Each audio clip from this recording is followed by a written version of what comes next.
मैं मध्य प्रदेश हूँ। मैं वही मध्य प्रदेश हूँ जो हजारों सालों से अब तक भारत का हृदय रहा है। मैंने अपने सामने भारत के गौरव को परवान चढ़ते देखा है। मैं वही हूँ जिसने जनजाति विविधता के कारण संपूर्ण भारत को देखा जा सकता है। आदिकाल में मेरा अलग ही वैभव और सौंदर्य रहा है। विश्व के सबसे पुराने अस्थि अवशेष मेरी बेटी नर्मदा के आंचल से प्राप्त होते हैं, जो कि सीहोर जिले की हथनौरा तहसील से मिलते हैं। आदि मानवों से जुड़ा सबसे पुराना शैलाश्रय और चित्रकला मेरे ही भाग भीमबेटका और आदमगढ़ से प्राप्त होते हैं। मैं मध्य प्रदेश सदैव से विशाल रहा हूँ। मध्य प्रदेश के इतिहास में, मेरे इतिहास में हम सदैव ही वसुधैव कुटुंबकम की भावना को आगे लेकर बढ़ते रहे। पौराणिक कथाओं के अनुसार साहसी राजा मुचुकुंद मेरे ही वंशज रहे हैं। राजा मुचुकुंद ने खंडवा में मंधाता की स्थापना की और यहाँ पर ज्योतिर्लिंग की स्थापना भी की। साथ ही साथ में मंधाता नगरी जिस राजा मुचुकुंद ने बनाई, ये वही राजा थे जिनका संबंध भगवान कृष्ण से संबंधित रहा है। एक समय की बात है जब राजा मुचुकुंद रहा करते थे इस धरती पर। राजा मुचुकुंद से मिलने स्वर्ग के देवता आए। उन्होंने कहा कि देवताओं और असुरों के बीच में संघर्ष चल रहा है, युद्ध हो रहा है और इस युद्ध में राजा मुचुकुंद देवताओं का साथ दें। इस आग्रह को राजा मुचुकुंद नकार नहीं पाए और वह देवताओं के साथ स्वर्ग चले गए। वहां जाने के बाद पूरे 1 कल्प तक वहां पर युद्ध चला।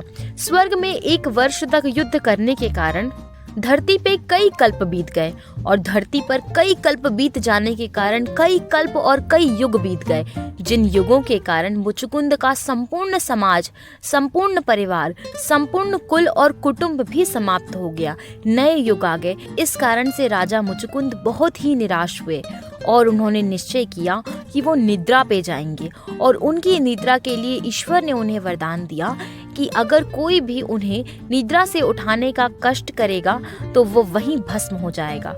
और यही हमें दिखाई देता है भगवान श्री कृष्ण का। जब भगवान श्री कृष्ण कालियावन नामक राक्षस के साथ युद्ध कर रहे होते हैं तो वो रण को छोड़कर भागने लगते हैं और वहीं से उनका नाम रणछोड़ पड़ता है और वो एक गुफा के अंदर जाते हैं जहाँ पर राजा मुचुकुंद सोए रहते हैं। कालियावन को लगता है कि भगवान श्री कृष्ण चादर ओढ़कर सो गए हैं, इस कारण से वो उन्हें लात मारकर उठाने का प्रयत्न करता है, परंतु उनकी क्रोधाग्नि से स्वयं जल जाता है।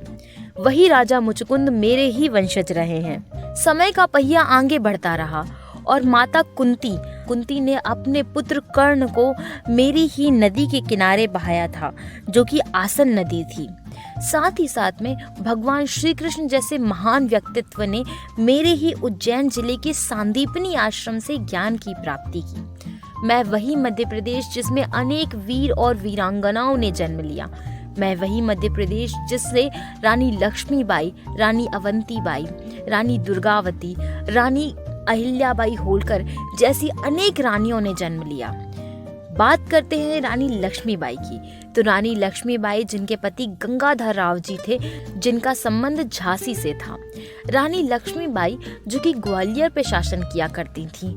रानी अवंतीबाई जिनका शासन गढ़ मंडला में हुआ करता था। 1857 की क्रांति की प्रथम शहीद वीरांगना के रूप में रानी अवंतीबाई को देखा जाता है। रानी अवंतीबाई की राजधानी रामनगर थी। रानी दुर्गावती जो कि गौड़ वंश की अत्यधिक प्रतापी शासिका रही हैं। रानी दुर्गावती का संबंध अकबर के काल से था। रानी दुर्गावती का संबंध गौड़ वंश से रहा था। इनका संबंध मंडला, जबलपुर और रामनगर से रहा था। रानी दुर्गावती का एक बहुत ही प्रसिद्ध सेनापति था जिनका नाम था आधार सिंह। रानी दुर्गावती की एक दासी थी जिनका नाम था चेरी और इनका एक हाथी था जिसका नाम था श्रवण। अकबर, मुगल सम्राट अकबर जो कि दिल्ली में बैठा हुआ था, उसकी नजर लग जाती है मेरी बेटी रानी दुर्गावती पर।